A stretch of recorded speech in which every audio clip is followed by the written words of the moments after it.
satellites? A satellite represents a journey, information gathering, this journey around the Earth. Nice. Yeah, so it looks like you're in a different spot. Can you tell us about that? Yeah, I'm in the mountains this week and next. Nice. In Truckee, the town of Truckee. That's awesome. I like Truckee. Truckee's a good town. It's mostly good vibes. Yeah. We there might be a little background noise. I can't hear There's anything. cars driving by somewhere in the distance, and there's birds. And well, Google's doing a great job with the noise suppression of that, so I can't hear a thing. But yeah, we have some of the friends that moved to Tucson from Palo Alto, the NASA folks. They have a place in Truckee, and their daughter and their mom spend the whole summer there. So. Because it's so hot here, but yeah, is it? And do your kids go to like a camp or a school, or how does that work? Well, they've gone to camps in past summers. My daughter, she's going to camp here this year. My son is not. He and I have been going to the. There's like a kind of a rec center with a gym, so we've been walking the trail to the rec center. It's like a mile each way, so we walk the trail. It goes along this creek. It's a great little trail. And then sort of introducing him to some workouts at the gym. Oh, that's fun. Yeah. And yeah, so we've been doing that. We went fishing yesterday, he and I. So he and I are having a week while my daughter's in camp, which is cool. Like river fishing or lake fishing? No, we went out on a lake. We took my kayak out on a lake. And I bought a 2-person kayak a couple years ago here, just off like Facebook Marketplace. And kind of a beater. An old beater kayak, but hard shell? It's good. A hard shell? It's the first time we've taken it out fishing. Yeah. It's like a sit on top, like a sea kayak, a 2-person. Oh, cool. So it's really stable compared to other kayaks. It's got, you can put the fishing gear down in between you, kind of. It's not as conducive to fishing as a canoe would be, because there's not enough. It's a little awkward for fishing for 2 people, but yeah. But he caught a couple fish. It was his first fish. Nice. Whoa. His first catches ever. We've been fishing a few times and never caught anything together, and he caught 2 little rainbow trout, so that was fun. That makes me think my granddad. So my granddad had a place up in north of Toronto in the Lake region, and my first experience, I was probably 7 or I think 7, and I remember I went out fishing with him when we caught some fish, and he taught me throw the little ones back, and you had to keep the big. But I remember in order to sort of like quote unquote process the fish, like he said, to be kind, you throw it really hard on the floor of the boat to stun it before you gut it or cut off its head or whatever. Okay. And I do remember being like sort of horrified by I thought I pictured you go out, you catch the fish, and then your mom makes the fish for dinner, and it's like, yay. And then that step was just like this. Right, it's just like a horror film. It's kind of like buying meat at the supermarket. There's a whole bunch of steps that are hidden from you. Right. Hidden from your view. Yeah. And he was like, well, you got to learn how to, Also, I remember taking the hook out of a little one's mouth. Like you had to hold the fish with one hand, and it was wiggling around, and you're trying to, get the hook out. And its scales are like digging into your hand. And you want to let go. And I think there's like sharp bits around there. Like they have little teeth sometimes. Their gills are kind of sharp. Have sharp little. Yeah. But so how do you guys deal? How do you deal with that step? Like do you only fish for fun? They were too small to bring home, so we didn't. But in the past, I would just cut the head off. I didn't do any stun step. But you did it, like you put them in a bucket and took them back to the dock and did it somewhere. And did your children watch that, or did they? Oh, I've never done it with them. I've only done it as a younger fisherman before I had kids. Like this is literally the first time with my kids that we've ever actually caught anything. So I've been fishing a handful of times with them and never caught anything until yesterday. So that's a good question. Like I remember when my kids were little, someone said, to teach your children about mortality, buy them a hamster. Because they live for 9 months and then they die and they become attached to it, and then you're like, well, everything dies. Like, but is this is like pets in general? This is a pivotal moment for you as a dad, like teaching your child about like fishing. Like, what is the process? Right. Yeah. Like, do they eat fish? Do the kids like fish? Do they? Yeah, they like fish. Yeah. They haven't really had freshwater fish much. I don't know, maybe eel at the sushi place. So freshwater fish definitely taste different. We didn't bring these home.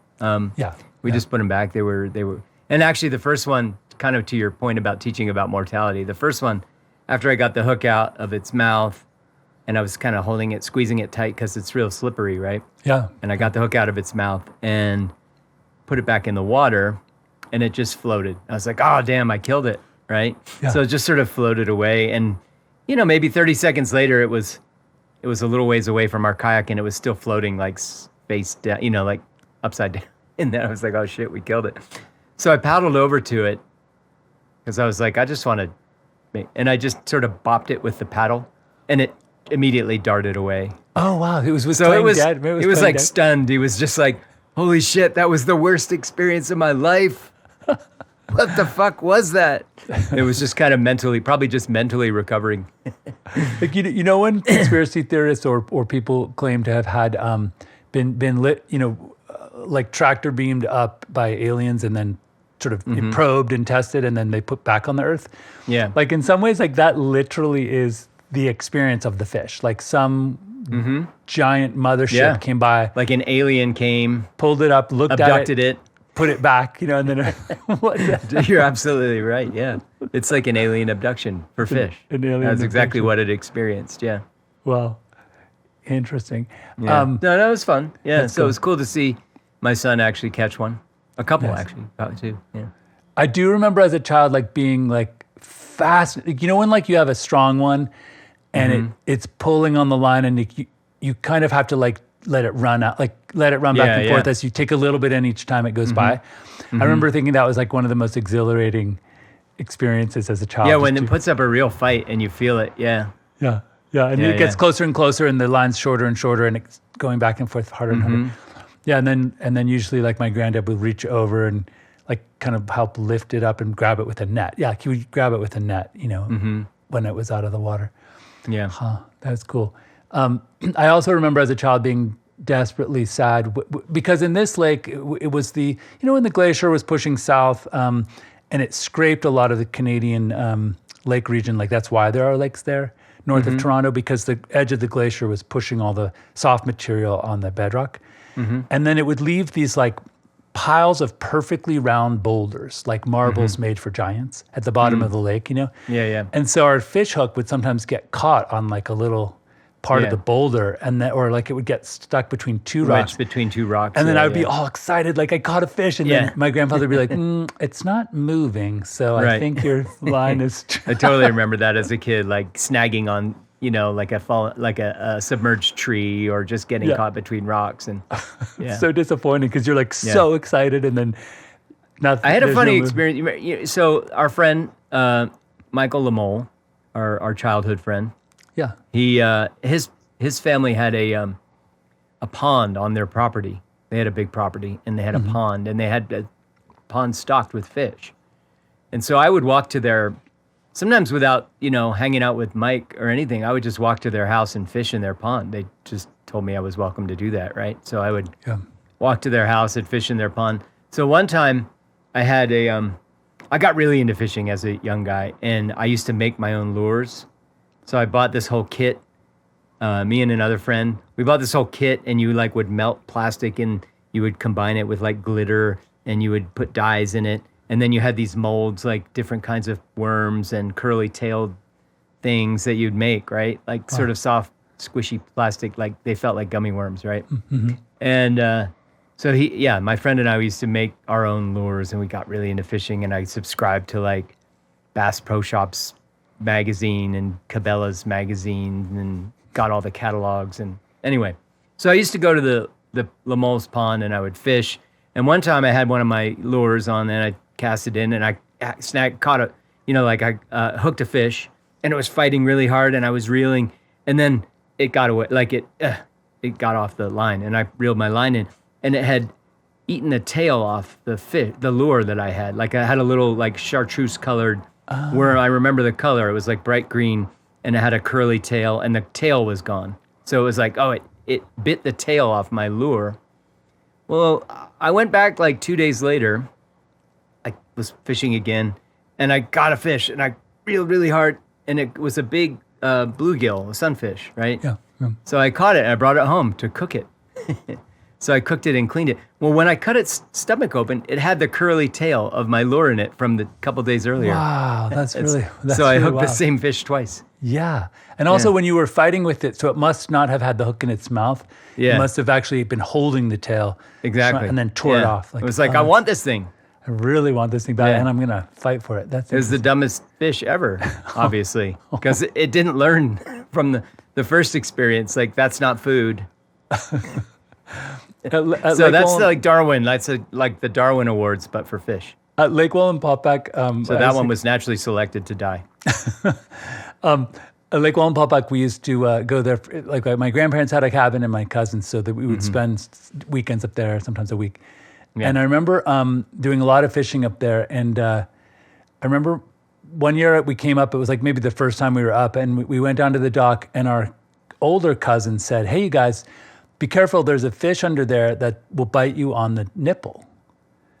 And we thought he was always teasing us and joking around and stuff. And we were like, that's bullshit, man. And we jumped in, and it literally, this fish came out from under the dock and just bit down on our nipple really hard. And I was like a cartoon character. Like I went onto the dock, and my other younger cousin, my cousin was like, well, like, are you kidding? And then it bit him. Like it knew, it was like after the nipples. Like I've never heard of that, and I've never experienced it again. Funny. But he was right. Oh, yeah. Wow. Yeah, that's wild. I wonder what was going on there, evolutionary. I don't know. I wonder what it looks like to a fish. Maybe like a Freudian would say it's like a mother complex, like that fish really was longing to like be at the teeth. I don't know if you can analyze a fish with Freudian like symbology. Right, because mother fish, they just lay eggs and then they're gone. Like they don't. They don't have the mammary glands. They don't do anything. Yeah, that's. Yeah. But still, it kind of seems like it was odd that it would just chase after the nipple. I think it makes me think of those fish. Remember, have you ever heard of those fish that people would like they eat your dead skin? They're like these little minnows. Yeah. Totally, yeah. Yeah, so you can, they make spas. They have these fish like at spas and stuff where you put your feet in the water and they just kind of like attack your feet. I was just really telling this story to my brother-in-law who owns a yoga studio in Tucson, or a couple of them. And there was this really, really eccentric older man who would come to the studios. And he ended up being banned just because he would like sort of kind of harass women and ask them out. And he was like, in his late 70s. And but I did some work for him back in the early 2000s, like some graphic design work. And he was so eccentric, and he was actually really famous. He had taken a bunch of photos of Jimi Hendrix and the Doors and the Rolling Stones, like ones that you would know. Like you would, one like maybe the cover of Time magazine or something. Like so, he had been that kind of dude, and he was sort of living off those laurels. But anyway, so that's why he had it in his head that he could just hit on women in his 70s, and he was just this really. It probably worked, in so some anyway, phase of his life. So one time he said, I've been working for him, and he's like, you should come up and see I have built a water harvesting, like a I guess a soft-sided pool in my 3-car garage in the foothills, and you should come up and see I've turned it into like a living pond and has fish in it. And he goes, I haven't taken a shower in 7 months. Oh. I climb down a ladder into the thing and I hold up my arms, and the fish come up and just clean me. Like they just eat and I was like, David, I'm sorry, I shouldn't say his name, but David, that is just the weirdest story. And he goes, you got to come see it. So I went to his house. Yeah. He climbed down a little ladder naked and just lifted his arms, and the fish came all around him and just bit his skin. Now he claimed he didn't, it was so thorough that he didn't need to take a shower, but he definitely smelled kind of funky, like he was a funky kind of hippie dude. There's definitely like that subculture of no showers, right? Like I've never heard of the version of it where it's no shower, but fish as an alternative, like to shower, like, that's something, I guess. But there is that whole subculture of people who just, I think it's a small, very niche subculture, like, but there is like that subculture of people who don't believe in showers at all, and a lot of they claim that the showering is like bad for you, and it like. And a lot of them use like essential oils to sort of mask the body odor, which never really works. Like patchouli was popular with deadheads. Yeah. It never really. What's the worked longest for me, you ever went without a shower? You think? It's not quite fair to say because, do you mean aside from without camping? bathing? Without bathing, period. Oh, okay. Well, I'm trying to think. Probably the longest might have been like an Amazon River trip, but the thing was I would jump in the water and bathe in the water. So Right. That it's doesn't different. count, Yeah. And I would rub under my arms and stuff. No, that's a good question. I can't really. Like how many days would you think? Maybe. I think what I 3, used to 4, do 5 is days? if I was in a place where I couldn't bathe for a really long time, I would bring along those baby wipes and I just would wipe under my arms and my groin. Like just if you knew ahead of time you weren't going to be able to. Yeah, totally. But it's probably without that kind of aid, maybe like 2 or 3 days. I don't know. Okay. Yeah, I mean, because I've been backpacking where I didn't have a shower, but I went in lakes and rivers and stuff every few days, at most every couple of days. But I will say that that Europe trip, the Berlin Wall trip years ago, that we talked about a couple episodes ago, on that trip, there was a period of 8 or 9 or 10 days where I wasn't able to have access to any kind of shower. Like Europe filled up because of the Berlin Wall. Like all the trains were full, all the hostels were full. So, and for the concert and everything. So there was like a 8 or 9 or 10 day period where I couldn't get a room in a hostel. I couldn't get a bed. I was sleeping in train stations. Like I was living like a homeless person, right? So we were traveling around, sleeping in. Like you'd arrive in a city and you'd try to get a room and there'd be no rooms anywhere and be like, I guess I'm sleeping in the train station again, right? And so, like, I think for about 9 or 10 days, I didn't bathe in any kind of way at all. And that's the longest I've ever gone. And I just think about, so when I think about these people the subculture of no showers, I remember what 9 days of that was like for me and what my hair was like in my body. And I just, like, I felt like the people who subscribe to that subculture talk about how, you're getting rid of your body's like oils that it protects itself with. I felt like I had layers of just scum on me, right? And then my hair was like a solid at that point, right? You know what I mean? Like, Totally. So, like I don't have much hair now, obviously. I never had a lot of hair. But, remember we'd see people sometimes in New York that had like the one dreadlock? Like they had like dreadlocks gone wrong, and it would be like one. Yeah. It had all merged into one just hunk, Right. a single dreadlock. Yeah, like if my hair could do that, that's what it would have done back then. And so I don't know. I can't imagine not showering as a thing for months or years, unless I had fish, I guess, to nibble at me, and then just put that as a footnote or a caveat. Like I guess maybe I'd consider trying that. It's not that hard. Sometimes, like if I'm like on like a 12-hour, flight, and I got stuck in an airport or something, I'll go into the bathroom and I'll fold over a bunch of paper towels, wet it, add a tiny drop of soap, and then with my shirt on, I just reach under and rub under my arms, and then I take another one and wipe it off. So I'm like, it's not. I think that I did my hard to do. armpits that way during this time, and my my other nether regions. I think a little bit. Yeah. Just to We make did sure. at the end of it. So the end of it was really at the concert, or right before the concert, on the eve of the concert at the Berlin Wall. I was with my friend Justin, and we had met up, and that's a whole story in itself how we ended up meeting up, because we had planned to meet up, but then it didn't. Something went wrong, and we ended up just coincidentally finding each other in this crowd of millions. Because we had planned, and then it fell through. So. No Anyway, cell I'll phones, no texting. No cell phone. Yeah, it's no email. hard for people to relate today, like, because there are no cell phones. So I'll just tell that story really quick. So he was coming from London. Yeah. I had already been in Europe for a while. He was arriving in London, and he was spending a couple days there, and then he was going to take the train to Heidelberg, where we were going to meet in the Heidelberg train station, which was like, then there was another train to Berlin that we were going to take together. And can I say all the sort of details of the trip up to this point had to be done by letter? Or in person? we had prearranged it like through letters and phone calls weeks or months in advance. okay. Absolutely. Right. So we had managed to talk on the phone a couple times maybe, but not in the preceding days. So anyway, so like we said, all right, we're going to meet in Heidelberg. We didn't have the train schedules when we made this plan. So it was like, all right, we're going to meet in Heidelberg. Aim for a train that gets there like before 9:30 p.m. Or I don't know, whatever time. Let's say 5:30 p.m.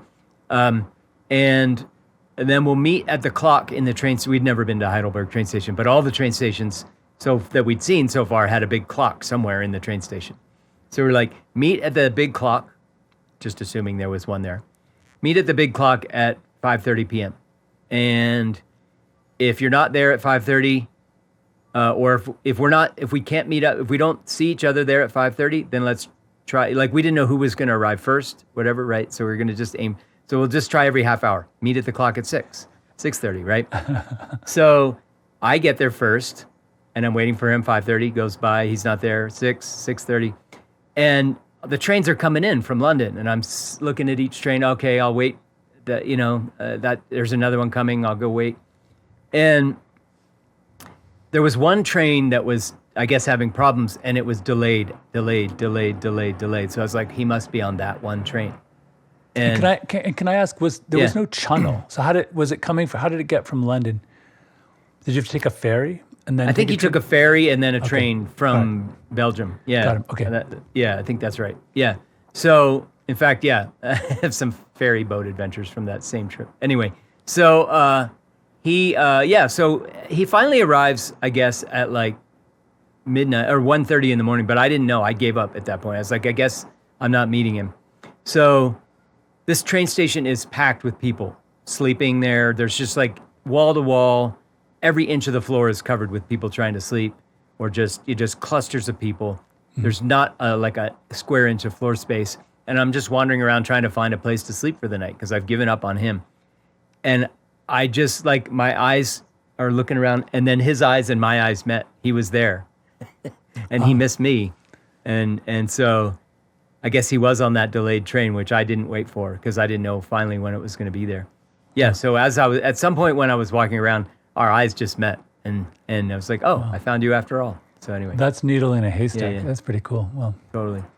Yeah, I can't remember what I was going to say when that story started, what the original story was going to be. But we were talking about showering. The shower. Yeah.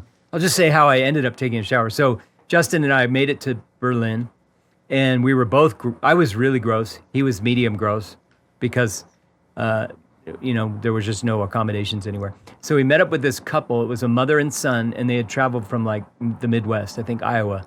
And they had a really nice hotel room that they had booked. And we got to talking to them at a restaurant when we were eating. And they treated us to lunch because we were just these gross, poor backpackers. So, and then the mom was like, hey, if you guys need a shower, like you're welcome to use our hotel room.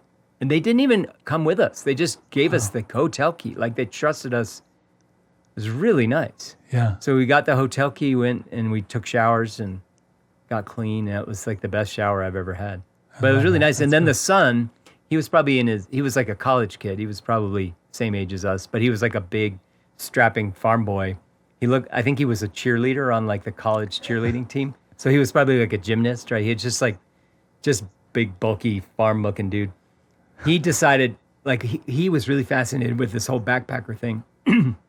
And he ended up joining us for the next couple of weeks. He left his mom's tour group, like whatever tour group they had booked. He was like, Mom, I'm going with these guys. So he traveled with us for like the next 2 weeks.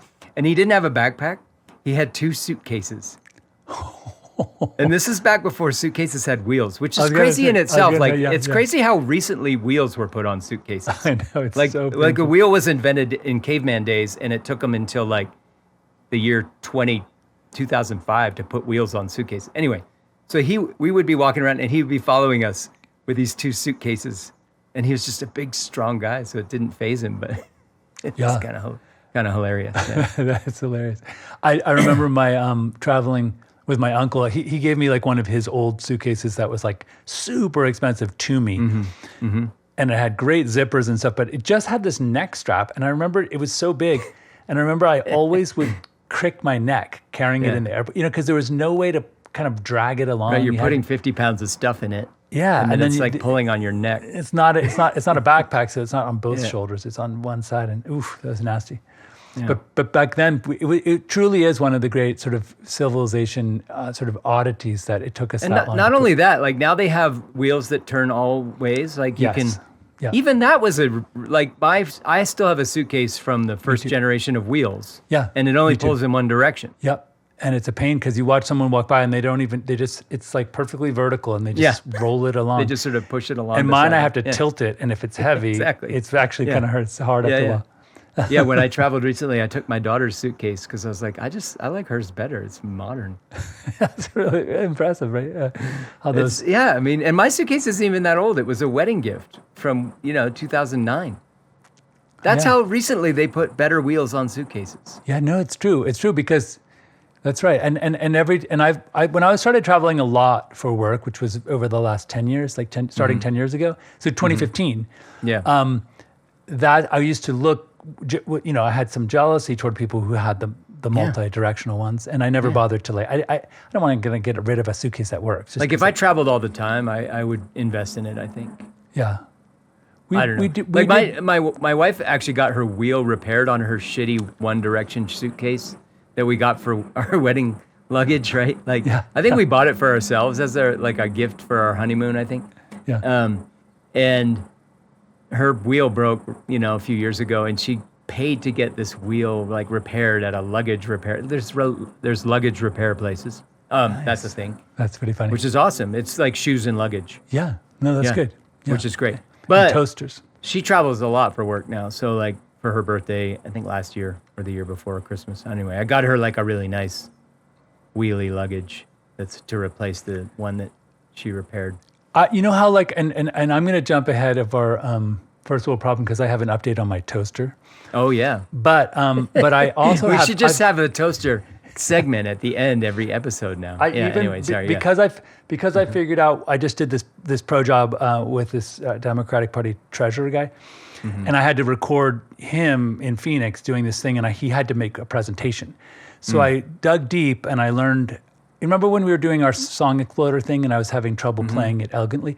Yeah. So all I need is a second monitor, and you have to bring it up in a tab. Yeah. And then you invite that tab to be presented. But then you have to control it in the actual tab. You can't click on the play sign in the presentation. So I learned a bunch of dumb little tricks like that. But so I can do Song Exploder much more easily now. But anyway, so this what's my point? Oh, so I thought about, well, why not if I could buy some of those multi-directional wheels and just install them on my existing suitcase, which is in great shape. It just you know, just needs better wheels. Yeah. One of the I have the kind that has those rollerblade wheels. And one of them, the bearing is bad, so it goes ka-thunk, ka-thunk, ka-thunk, ka-thunk, which is just a little bit annoying when you're walking from gate A37 to D5. Right, It's just and especially if you're running, it goes ka-thunk, ka-thunk, ka-thunk, ka-thunk, ka-thunk. And people kind of look at you dude, fix the wheel, Yeah. Is that super no, loud? they look at you and go, oh, that poor guy. That poor guy, yeah. And anyway, so I thought about installing them, trying to buy them on Amazon and just because that's the kind of thing I like to do. Anyway, I haven't done it yet. So here's the update on the toaster. So right after the episode, maybe even the day after last week, when we were talking about the toaster, my wife went to make some soup. And because it's a kind of a long story, but when my wife moved in 10 years ago, she brought along her toaster oven because she really loves it. But it takes up a lot of space in our tiny little kitchen, right? Right. We don't have we have limited counter space. So the other thing is if the electric kettle is running and you turn on the toaster or the toaster oven, it blows the fuse. But there's another outlet that's near the stove. So I just moved the toaster over to that one and I use that outlet. But it means that this toaster is sitting on the glass of the range. I see. So you kind of just have to the toaster that you've been working on. Yeah, the old toaster is sitting on the glass of the range, and I plug it in, and so it's sitting on the back left light, and you just have to keep that in mind, right? Right. These are all tribal anecdotal transfer of knowledge, little tricks about the house, right? So my wife went to warm up. If it was an Airbnb that people rented from you, you'd have to have a whole chapter in the binder. Yeah, about operating the toaster. We'd have to safety-proof the house because this is not something that an Airbnb person would do. Fair enough. So my wife went to warm up a pot of just like a can of soup or something on the front left thing, but she reached back and did the back left one. Turned on the wrong outlet. Yeah. And I was sitting there at the table and I was like, wow, it smells like something's burning, like burning plastic. And then she went, ah! And it turned out that the poor little toaster was sitting on the hot light. I see. So one of the little feet of the toaster melted a little bit, and the wire and the electrical cord. cable. Yeah. So it's sitting outside looking sad. And So I've it might taken- be the end of the toaster. I thought so at first, but now I took a look at it and I can easily replace the wire. That's like, I don't even think I need to use solder. I don't need to Yeah. solder. I have a soldering gun, but I don't love need it. it. I love it. And the foot is like it's not fully damaged, so it actually isn't tilted.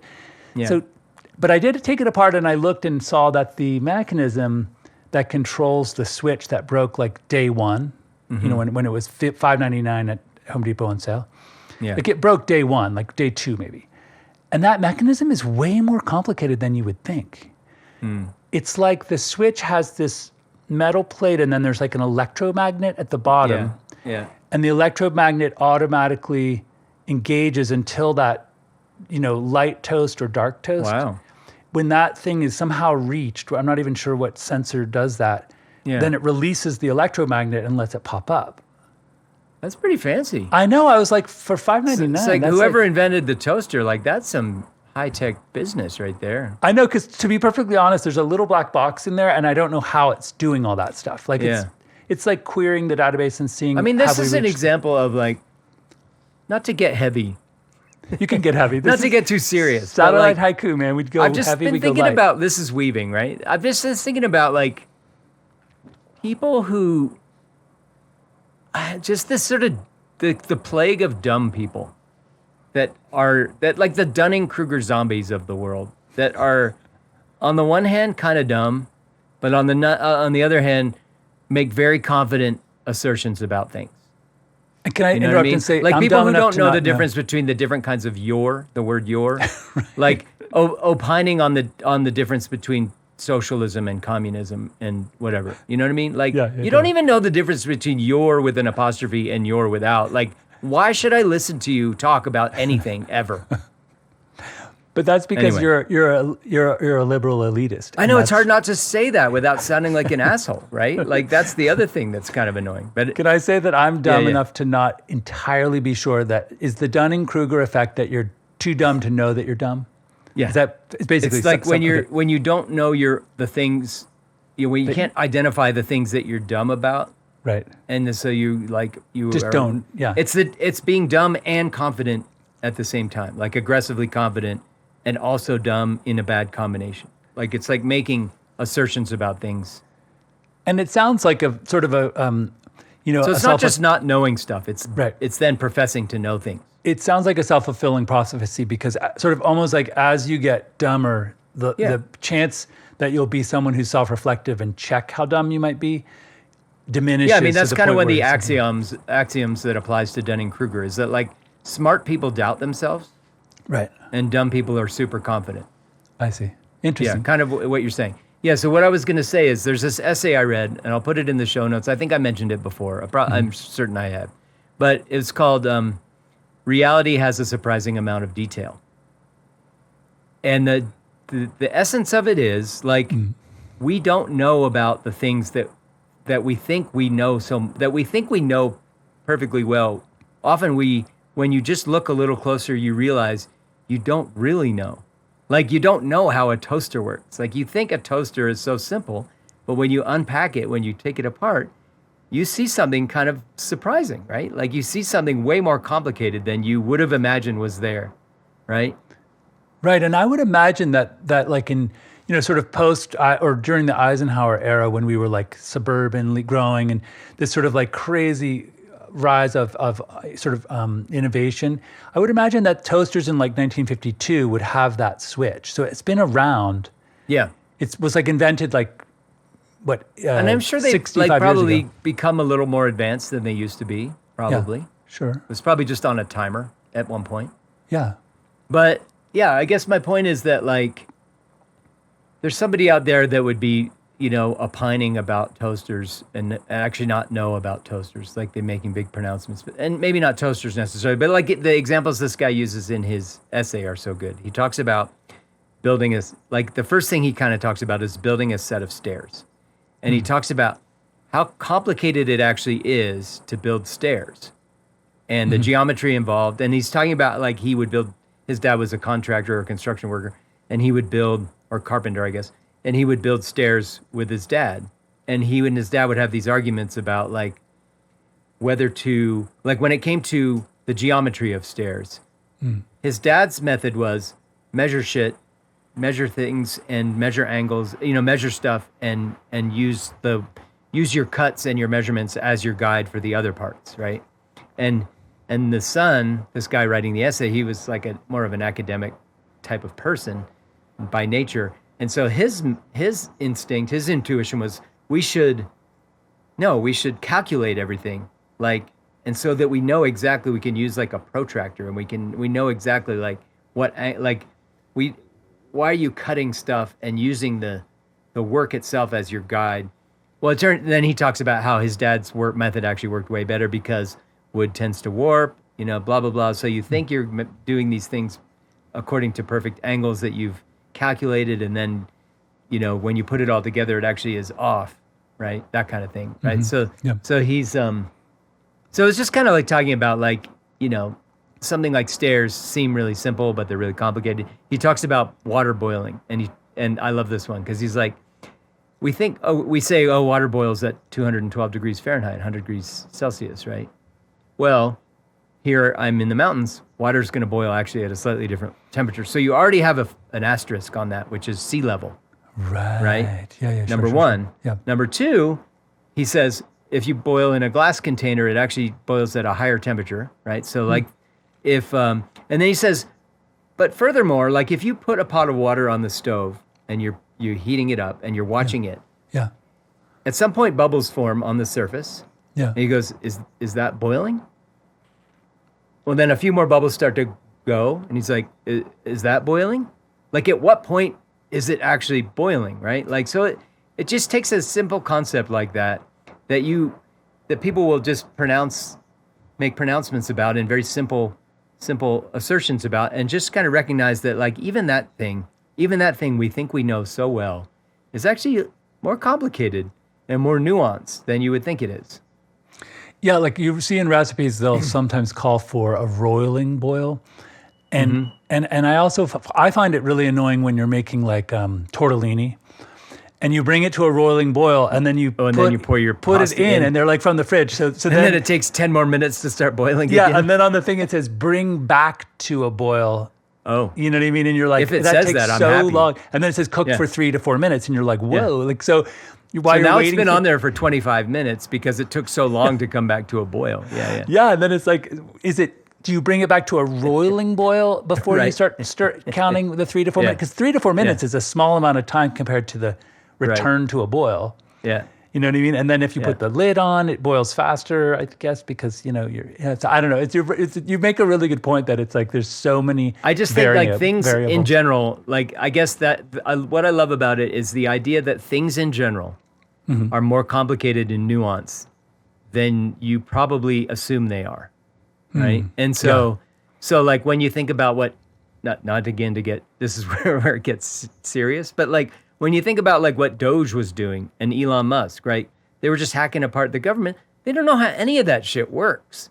They don't know what any of those agencies actually do, what the individuals do, right? Yeah. And they just didn't bother or care to know, right? So it's just it's a perfect example of that type of principle applied to something that has higher consequences than boiling water or building steps. I have to admit that, yes, I hated Doge, but in terms of how I have a brother-in-law who says that the Donald Trump administration, especially the second one, is like a novel virus, and democracy has an immune system that hasn't yet. You know what I mean? It's like the T cells and the memory cells have to be created when a virus comes in. Yeah. But until that happens, it's really, you're in trouble, right? You're dying of the flu, and so it's a painful process to create an immune response to a novel virus. And in some ways, democracy had so many things were, what's the term, norms. It was, no one wanted to be. Things were norms, but not encoded not rules and law. laws. No one up to this point, no one wanted to be perceived as corrupt. Right. So they showed their tax return and they divested their so that they wouldn't look like they were self-dealing, right? And then this guy comes along and goes, do I have to show my tax returns? Can I self-deal? And they're like, well, sort of. I mean, most people just don't do it. And he's like, well, I'm not gonna do that. Right. So this is a great example. So Doge comes along and they check, And they go plowing through there, and they realize, oh my God, this kid who's a whistleblower that got fired, who's the young, not Big Balls, but some other kid.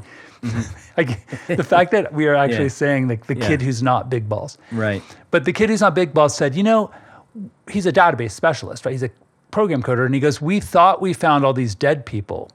But actually what happened was somewhere in the system, there's a flag that's thrown that doesn't send the check because it checks like 29 other cells. And if any single one of those cells said he died, which is, happens, that like they send him a letter. If it doesn't come back every, 6 months, they just stop payments until he, you know what I mean? So like he goes, there's so many catch systems.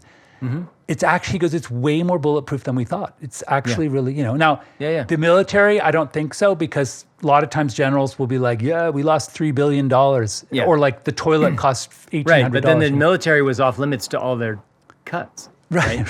So like the one institution that probably wastes more money than anything. Yeah. You almost have to ask yourself, like, why did Oliver North have to sell coke to buy guns from the Israelis to give to the Sandinista rebels or to the what were they called, the Nicaraguan? Right. Yeah. The Contras.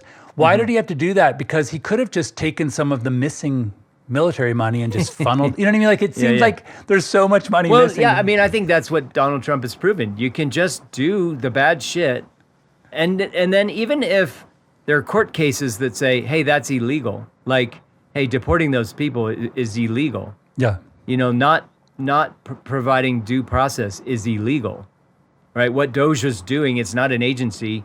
He's not allowed to do it. It's actually illegal. It's not just he's violating norms. There's tons of stuff they're doing this time around that are just flat illegal. But even that, they're just rolling over it, Like nobody's stopping them. Nobody can stop them because right now they own all three branches of government. If Rand Paul is correct, and he talks about like the in the late 1800s, and then with the what was his name, McKinley tariffs, that the Republicans lost 60% of the seats for decades. Right?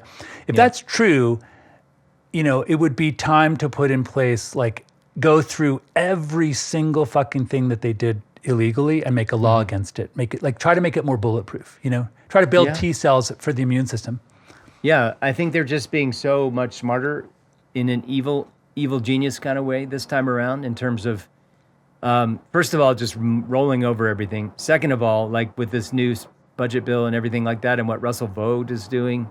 Yeah. Like they are creating essentially a legal framework that will basically retroactively give them impunity to do all this stuff and more in the future, right? Like, like they are acting like there won't be any, just to your point about consequences of doing this stuff, they're proceeding as if there will never be consequences. And that's terrifying in itself because it means one of two things. Either they're dumb and arrogant and they will suffer some consequences that they are just not anticipating. That's possibility number one. Possibility number two is that they are smart enough and evil enough to create a framework for themselves where they won't ever suffer any consequences and maybe never lose power. Yeah, and that's so. It makes me think of to go back to the analogy of the immune system. If you think about a huge a huge sort of test for democracy was the Civil War.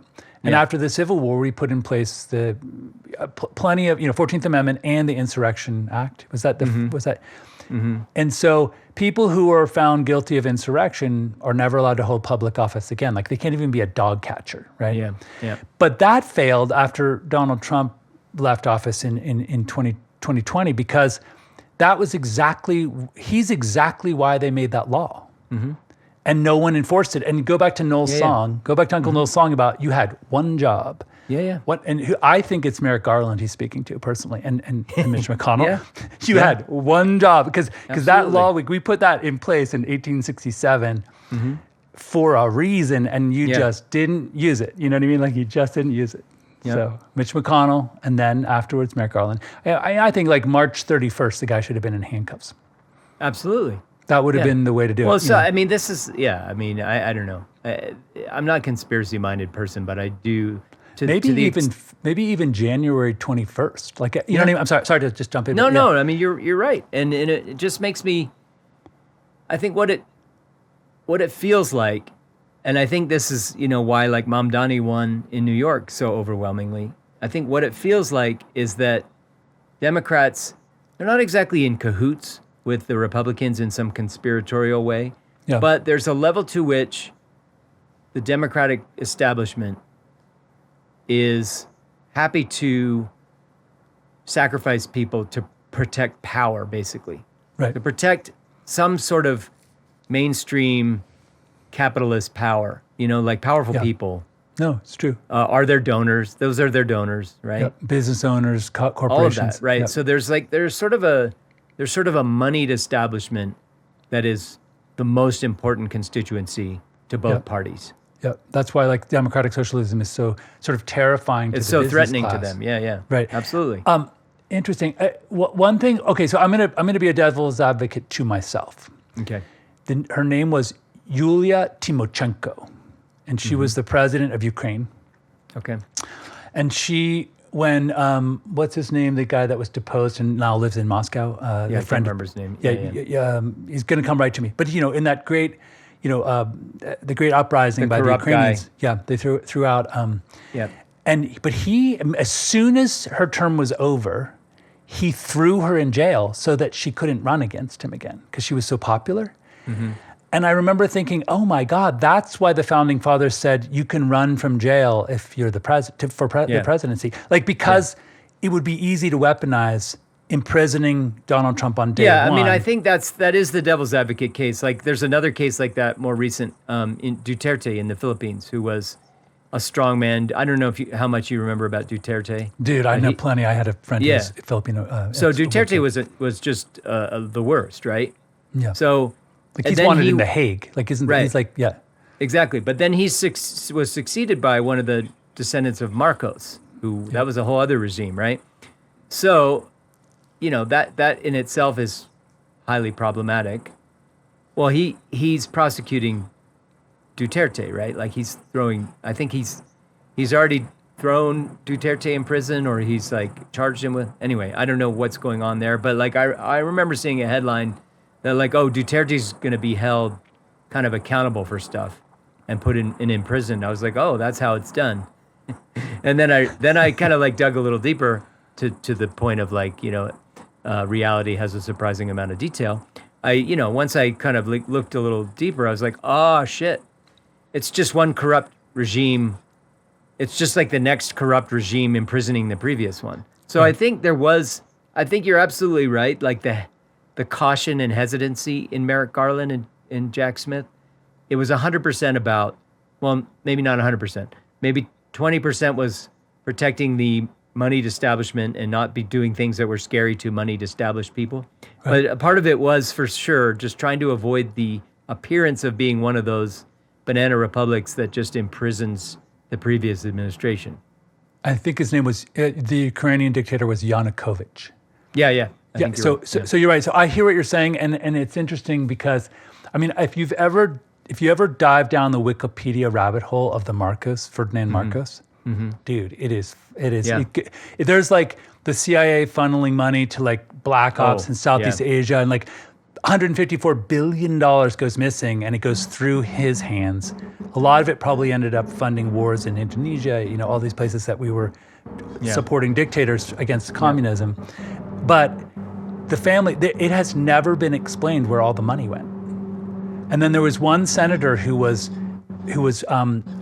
accused them of corruption and was flying back, and he lands at the airport, and as he's walking from the plane on this carpet he's gunned down and killed by unknown gunmen who get away. Like, it's like, what the actual, like, it's such a bad story. It's so sad and terrible. And it's just, it's like in some ways worse than the Duterte story, That's what David Byrne's recent like Broadway musical was all about, that whole. Really? Yeah. Really? Yeah.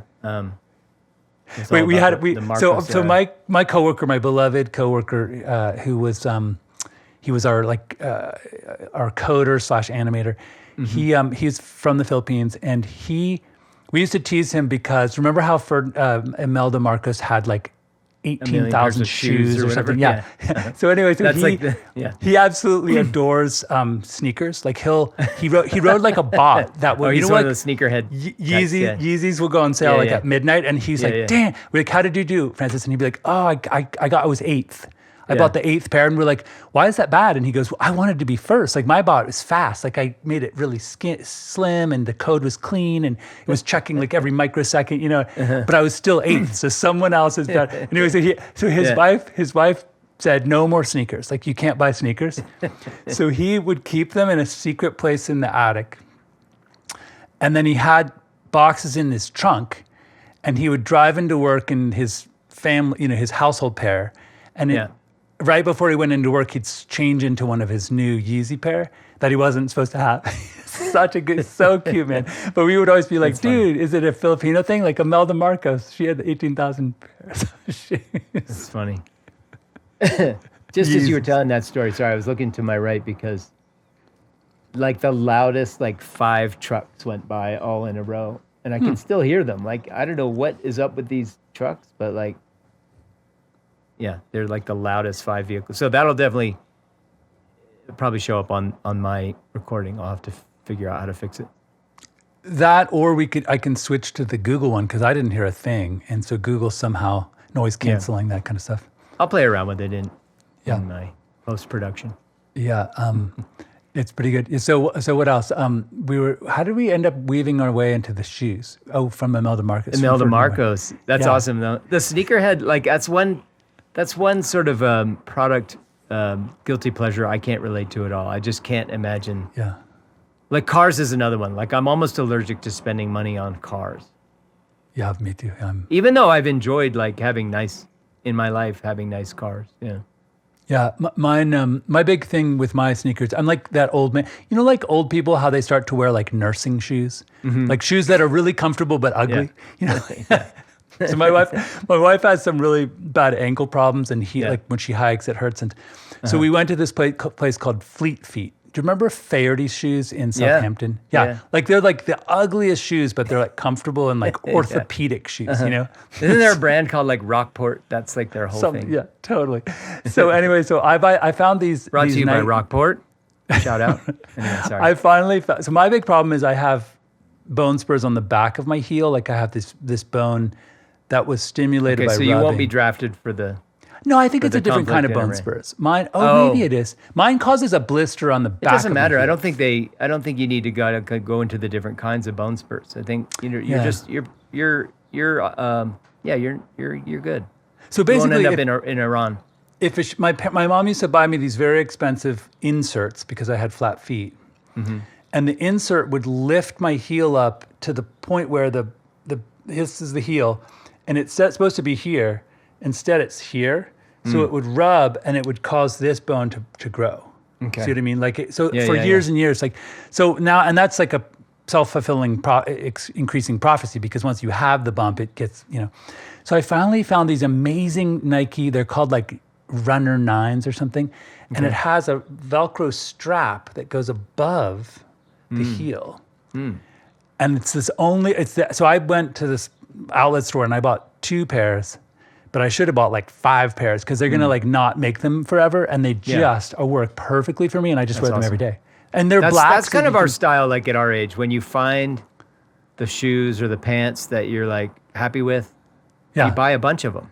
Yeah, because why not? I mean, you're just gonna wear them every day. And there's a kind of pants that show up at Costco once in a while, and when they show up, I always buy like 3 pairs. I have a stack of them now in my closet that are unopened because I know they'll run out someday. And I'll be like, I'm wearing these for the rest of my life. I have to say, I buy my clothes at Costco, and I'm not ashamed of that at all. I was about to say, so Costco for me, this is our second year having a membership, and I resisted it. And the first time I bought a membership, because we wanted to buy something, and the only way to do it, you had to have a membership. So I bought, get the membership, and I text my wife from I'm pushing the cart around, this is 2 years ago, and I text her and I say, my heart is dropping. I feel like I'm in the grand cathedral of American capitalism, and all these retirees are like acting like I don't exist and trying to run me down with their carts. Like Like they dry. They do, no. So hold on. So I'm there, and then I start to fall in love with like, oh my God, there's these these like dried shiitake mushroom snacks, and you're like, nobody has this shit. So like we're starting to fall in love with that. But one thing I do is I walk by that middle section where everyone's looking at the clothes, and I always think, you poor motherfuckers. Like, I'm not going to buy I'm not going to be one of you. I'm not going to buy a pair of Costco socks because I just don't want to do it. But you do it. So that's good. Maybe there's some good ones. I'm like, 5 months older than you, and maybe that's all it takes. That's funny. I'll have to look. So there are some good clothes in there. Yeah. There's this one particular brand of pants that I like. So. Kirkland. They're the Kirkland No, pants? not Kirkland. They're called English Laundry. So yeah, which is the Kirkland brand. Clothing. That's their house brand. Yeah. No, it's funny that you like because Costco, like in terms of company ethics, I think is a really good company. No, it's true. But I know what you're saying. Like just what the Cathedral of that's from the Idiocracy thing, right? Do you remember Costco in Idiocracy? No, I don't remember. Yeah. So it's presented that way in the movie Idiocracy, and like the one guy's like. Where'd you go to law school? Oh, Costco. Like, because Costco has everything. So the one guy, his law degree is from Costco. Oh my God. and then there's a scene where the main character goes into a Costco and like the big, like there's like a greeter at the front. Yeah, and he's like, welcome to Costco. I love you. That's what he says to everybody. Welcome to Costco. I love you. Welcome to Costco. I love you.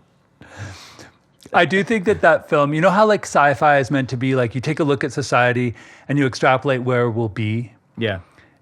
No, it's barely satire.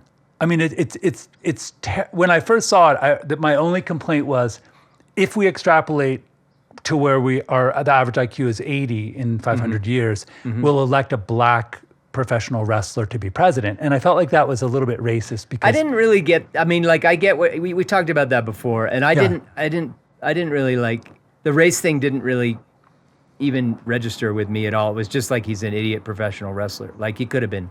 Like the fact that he was a professional wrestler was the thing. But at the time, Jesse Ventura had become Minnesota's governor, and he was a professional wrestler, and he was a white trash dude. So it was like, why not just make him a white trash dude? Like, why? I mean, that would have been fine. I think that probably would have been better because it wouldn't have like produced that thought in some people. I didn't. For whatever reason, like his personality was so extreme, like his race didn't register with me at all because his character was so extreme. But like I can see how it did, and I agree with you that it probably would have been better just not to even make that an element of the character at all. And maybe the fact that Obama was elected after the film came out made it better or worse. It's hard to say. If Obama had never been elected, then it would be like, in the future, when we're dumb, we'll elect a black man. Well, the other thing is like there was a whole cabinet of dumb people, right? Like, yeah, totally. He was just one of them, right? Like it didn't. Yeah. So to me, it didn't. Like one guy was like 17, and he was like the Secretary of the Interior or something. You know what I mean? Like, yeah. I don't know. So like, I think that was the other reason why it didn't really register with me because he was just like part of a collection of stupid people, and they were like he happened to be black, but they weren't like it wasn't like they were all. They were a whole very diverse cabinet of idiocy.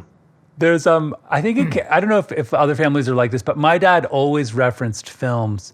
He was a historian, and remember you took the class. You took his class. Yeah. And he would always like say like Monty Python when they say bring out your dad. Like he always referenced these images in films. And so with my kids, we would watch films and we would always reference them. And one line that always pops up in our family is because that's what plants crave.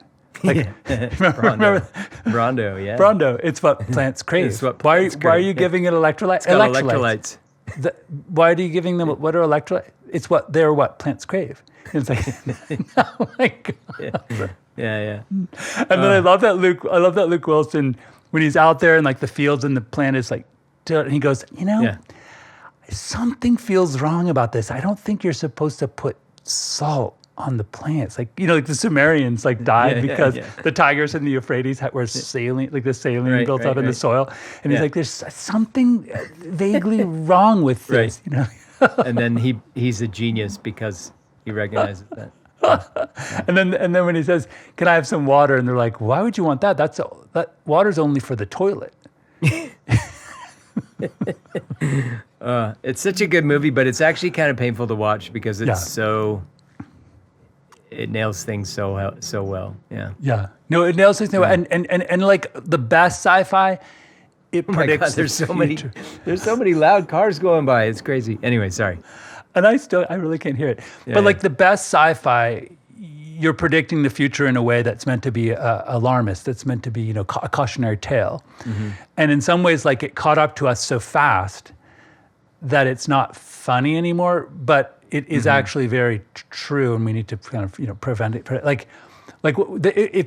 would you go like back reality TV? Like they have the show "Ow My Balls," right? Yeah, totally. Like that's the most popular show on TV, and our reality TV is barely better than that. Well, also back then in the early 90s, they would have like America's Funniest Home Videos, and the one that would always win, the winner was always would some hit dad a golf getting hit in ball the against the balls. wall, and it hit him in the balls, and then that one would win, and we'd be that's where he thought of it. He was like, "Ow, my balls." Yeah, the winner was always like it was just some dad getting hit in the balls. You're right, every single time.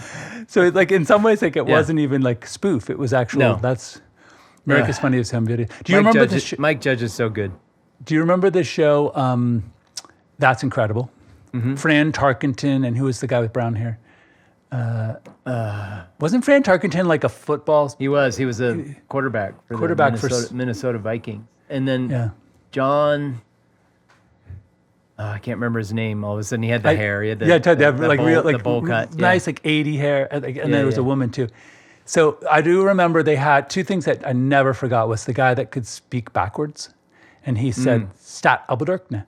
And we used to Jeremy and I would try to do it. It's really hard. Like he must have had like a weird crossed wire in his brain to just be able to say everything backwards.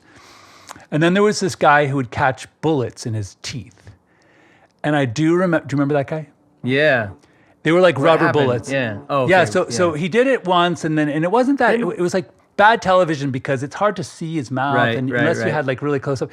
Yeah. But anyway, so one time, and it's weird because you think they didn't shoot it live, but they show he's on there and he's like, ready? The music's playing and it's getting really tense. And then he fires the gun and the guy just goes, ooh, and like blood pours out of his mouth. And then like, he's going to go backstage and we've got a medic waiting. Like, and there was that's what I remembered because I was like, when you said, did you remember that? Because like I felt like what I remember was a fail where a guy got, okay. So I did remember it, There was two other ones I remember. Jeremy and I used to try to catch an arrow because there was a guy that would catch an arrow as it went by, which means you had to fire the arrow past him within arm's reach. Right. And he would try to grab it. And so we would like fire and then try to grab it and it would like burn your hand and stuff. Yeah. How stupid is that? But then I remember telling, sorry, go ahead. Keep going. Yeah. Oh, the dude that would jump over the Porsche. Oh, yeah. The karate dude, and then he had to do two Porsches. Like the moving one, they would be moving, right? Yeah. Like 100 miles an hour, and he'd jump up. And then driving at him, Yep. The second time he did it, he did two Porsches at 150 miles an hour, and his ankle hit the windshield of the second Porsche and just shattered, like it was like turned to powder.